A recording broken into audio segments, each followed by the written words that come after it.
ಚಿತ್ರದುರ್ಗದ ತೋಟಗಾರಿಕೆ ಇಲಾಖೆ ಕಚೇರಿ ಆವರಣದಲ್ಲಿ 33ನೇ ಫಲಪುಷ್ಪ ಪ್ರದರ್ಶನಕ್ಕೆ ಚಾಲನೆ ನೀಡಲಾಯಿತು. ಜಿಲ್ಲಾಡಳಿತ, ಜಿಲ್ಲಾ ಪಂಚಾಯತ್, ತೋಟಗಾರಿಕೆ ಇಲಾಖೆ ಹಾಗೂ ಜಿಲ್ಲಾ ತೋಟಗಾರಿಕೆ ಸಂಘ ಸಂಯುಕ್ತಾಶ್ರಯದಲ್ಲಿ ನಗರದ ವಿಪಿ ಬಡಾವಣೆಯ ಜಿಲ್ಲಾ ತೋಟಗಾರಿಕೆ ಇಲಾಖೆ ಕಚೇರಿ ಆವರಣದಲ್ಲಿ 3 ದಿನಗಳ ಕಾಲ ಫಲಪುಷ್ಪ ಪ್ರದರ್ಶನ ಹಮ್ಮಿಕೊಂಡಿದ್ದು, ಜಿಲ್ಲಾ ಉಸ್ತುವಾರಿ ಸಚಿವ ಡಿ. ಸುಧಾಕರ್ ಅವರು ಆಗಮಿಸಿ ಟೇಪ್ ಕಟ್ ಮಾಡಿ ದೀಪ ಬೆಳಗಿಸುವ ಮೂಲಕ ಈ ಒಂದು ಫಲಪುಷ್ಪ ಪ್ರದರ್ಶನಕ್ಕೆ ಚಾಲನೆ ನೀಡಿದರು. ಇದೇ ವೇಳೆ ಜಿಲ್ಲಾ ಉಸ್ತುವಾರಿ ಸಚಿವ ಡಿ. ಸುಧಾಕರ್ ಅವರು ಫಲಪುಷ್ಪ ಪ್ರದರ್ಶನದ ಸುತ್ತ ಒಂದು ರೌಂಡ್ಸ್ ಹಾಕಿ ವೀಕ್ಷಣೆ ಮಾಡಿ ಮೆಚ್ಚುಗೆ ವ್ಯಕ್ತಪಡಿಸಿದರು. ಇದೇ ವೇಳೆ ಅವರು ಮಾತನಾಡಿದ್ದು, ಸಾಮಾನ್ಯ ಬೆಳೆಗಳಿಗಿಂತ ತೋಟಗಾರಿಕೆ ಬೆಳೆಗಳು ಆರ್ಥಿಕವಾಗಿ ಹೆಚ್ಚು ಲಾಭದಾಯಕವಾಗಿವೆ.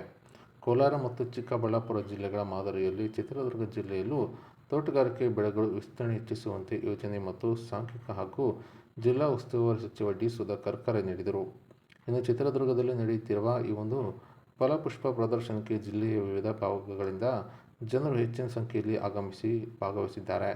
ಹಿಂದೆ ಇಂತಹ ಅದ್ಭುತ ಪ್ರದರ್ಶನಗಳನ್ನು ನೋಡಲು ಬೆಂಗಳೂರಿನ ಲಾಲ್ಬಾಗ್ಗೆ ಹೋಗಬೇಕಿತ್ತು. ಆದರೆ ಕಳೆದ 35-36 ವರ್ಷಗಳಿಂದ ಚಿತ್ರದುರ್ಗದಲ್ಲೂ ಇಂತಹ ಕಾರ್ಯಕ್ರಮಗಳು ಆಯೋಜಿಸುತ್ತಿರುವುದು ಮುಂದಿನ ದಿನಗಳಲ್ಲಿ ಇನ್ನೂ ದೊಡ್ಡ ಮಟ್ಟದಲ್ಲಿ ಈ ಒಂದು ಫಲಪುಷ್ಪ ಪ್ರದರ್ಶನ ಏರ್ಪಡಿಸಲಾಗುವುದು ಎಂದು ಅವರು ಮಾಹಿತಿ ನೀಡಿದರು.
ಸರ್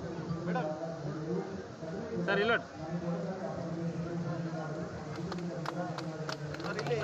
ಸರ್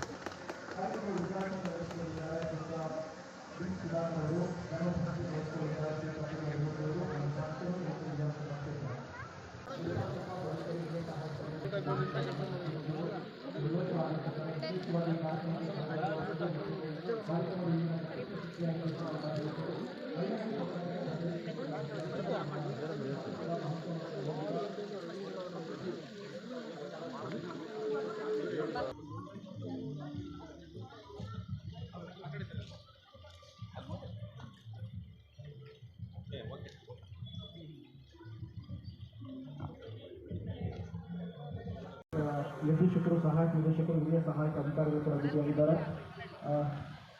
ಎಲ್ಲರ ಸಹಕಾರದೊಂದಿಗೆ ಜಿಲ್ಲಾಡಳಿತ, ಪಂಚಾಯತ್ ವತಿಯಿಂದ ವಿಶೇಷವಾಗಿ ಅನ್ನ ದೇವರ ಮುಂದೆ ಇನ್ನು ದೇವರಿತ್ತು, ಅನ್ನ ಮುಂತಾದವರಂತೂ ಜಗತ್ತೆಲ್ಲ ಅನ್ನವೇ ಪ್ರಾಣ ಸರ್ವಜ್ಞ ಅನ್ನುವಂಥ ಸರ್ವಜ್ಞನ ಜಯಂತಿ ಹೇಮಂತರವರು ಎಲ್ಲ ಸಹಕಾರದ ಸ್ಥಾನದೊಂದಿಗೆ ಜಗತ್ತಲ್ಲಿ ಮಹಾಕವಿ ವೈದ್ಯಕೀಯ ಕಾರ್ಯಕ್ರಮದಲ್ಲಿ ಪ್ರಸ್ತುತಗೊಂಡಿದೆ. ಕಾರ್ಯಕ್ರಮದ ಸ್ವಾಗತವನ್ನು ನಿರ್ವಹಿಸಿಕೊಂಡಿದ್ದಾರೆ ಸಾಂಸ್ಕೃತಿಕ ಸಹಾಯಕಿ